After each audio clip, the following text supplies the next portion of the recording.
Testing 1, 2. Coolness.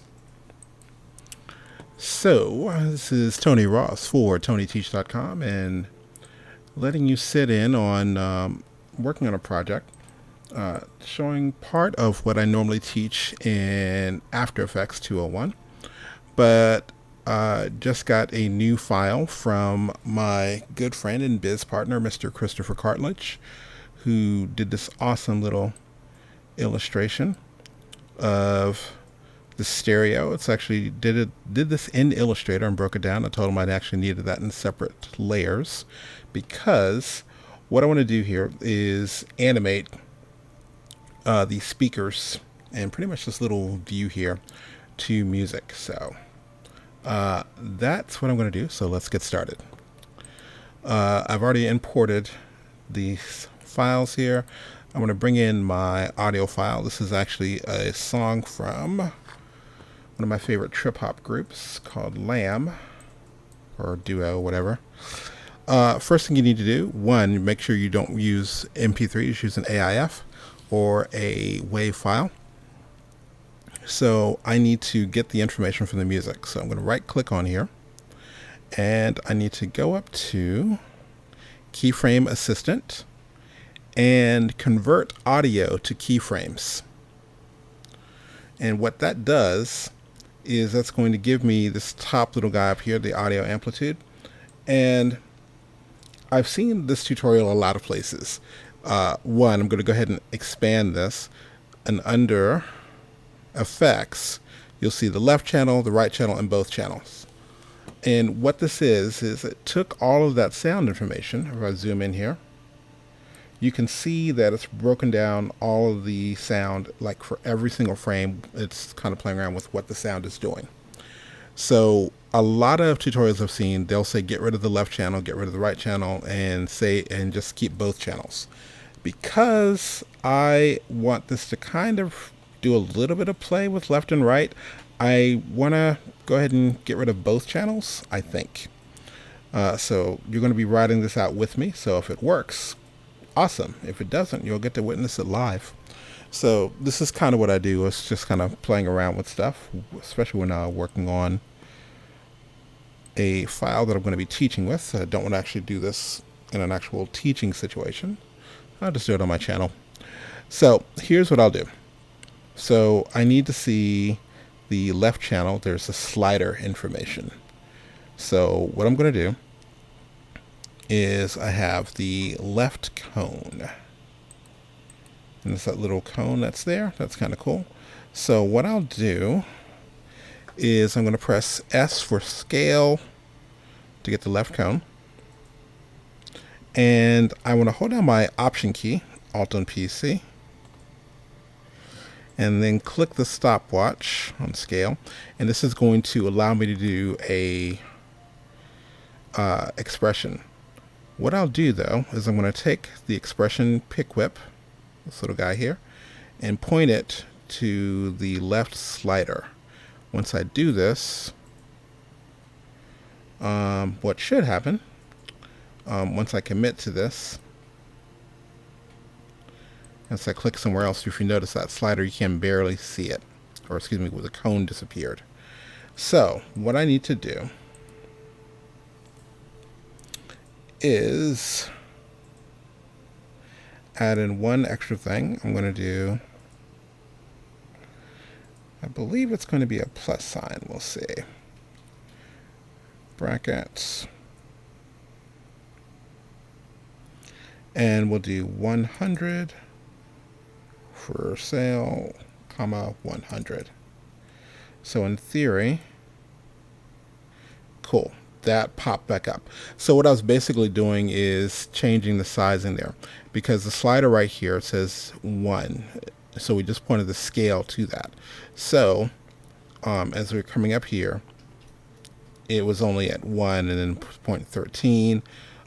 Later in the song, it's going to get pretty loud. So I think we're good with that. So that's the left slider. That's good. And what I need to do is find the right one. So let's go to the right cone, and we'll press S for scale. Come back up to our audio here, and we'll go ahead and look at our right cone for the scale. Hold on, Option click, grab our pick whip, and then point to the slider here. And just click anywhere else to commit. All right, and that disappeared. Let's come down here and we'll do plus, and then do a bracket, and we'll do 100, comma 100. Basically saying whatever value that's there, add 100 to it. We might adjust that number later. All right, so that shows back up. That's good. So now, in theory, if we play this, I'm going to make sure this is down to maybe a third. See if it'll play it through or not. What should happen is we should see the speakers moving to the music.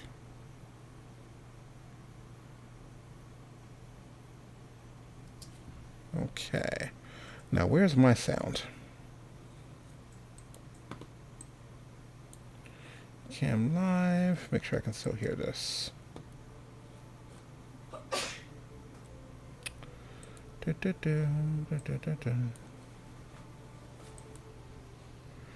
Ah.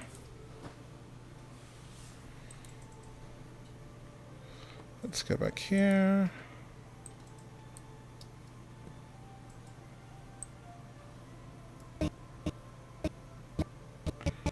Okay, that's better.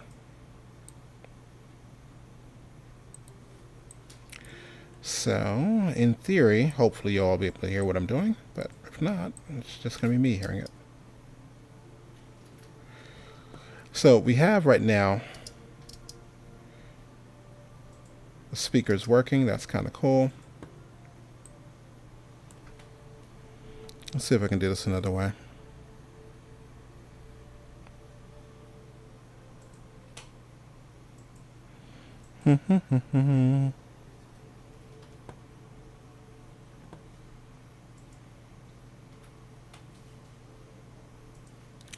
Looks good. I need to do one last little thing here. I'm going to add in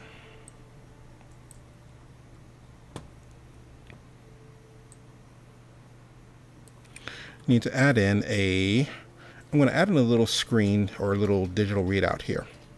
So let's see if we can get away with this. Let's go a new solid. Purple is fine. Actually, the color doesn't matter. And I'll go to my effects. And what I want to do is look for waveform. I think it's waveform. Yes, generate audio waveform. So I'll drag this straight onto my solid. And I have these two little dots here. So what I need to do is grab each one of the little crosshairs and place this right about where the screen is.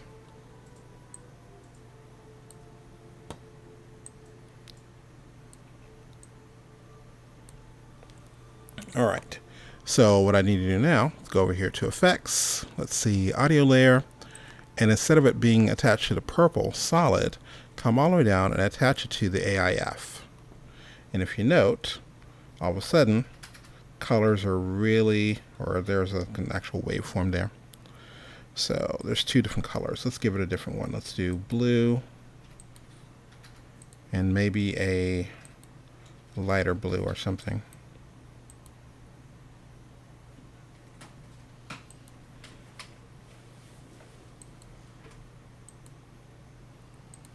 Well, that'll work for now.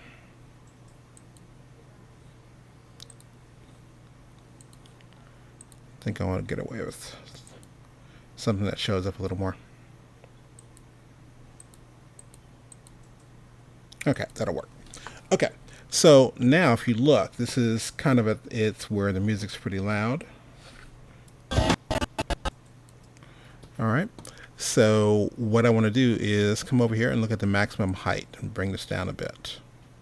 Make sure it doesn't break outside of that box.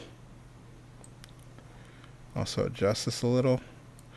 I think I need to see if I can actually bend this little guy once it's done. We'll see.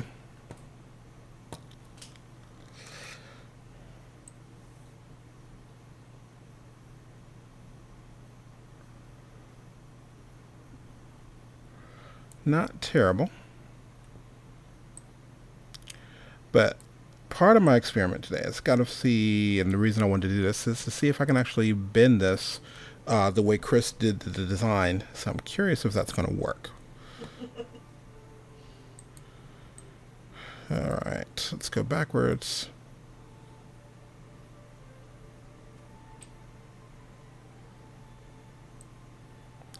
All right, so we just need those two pieces.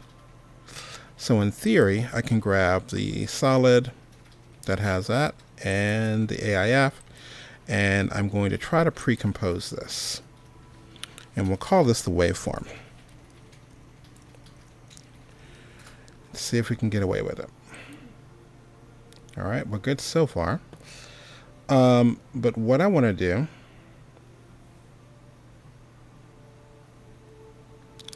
is see if I can distort this at all. Let's see about bend.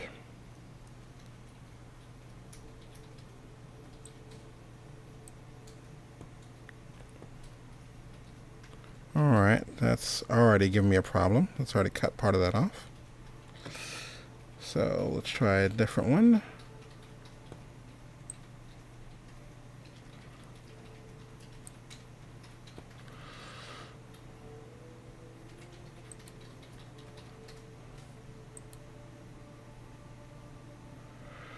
All right. And try to bend this other part.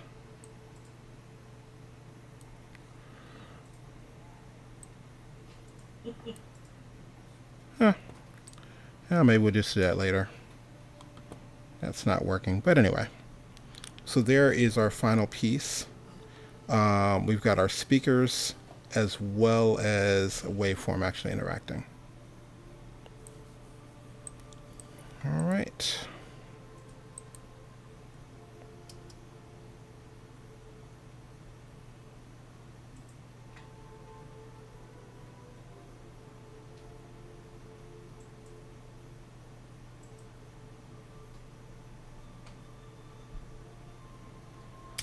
All right, so that is it for today. Just playing around in After Effects, getting stuff to work automatically instead of me trying to animate that by hand, having that dance around with the audio. All right, so this has been Tony Ross for TonyTeach.com. Remember, keep it perfect, or whatever. Keep it simple, make it perfect. If you don't have time to make it perfect, rethink the idea.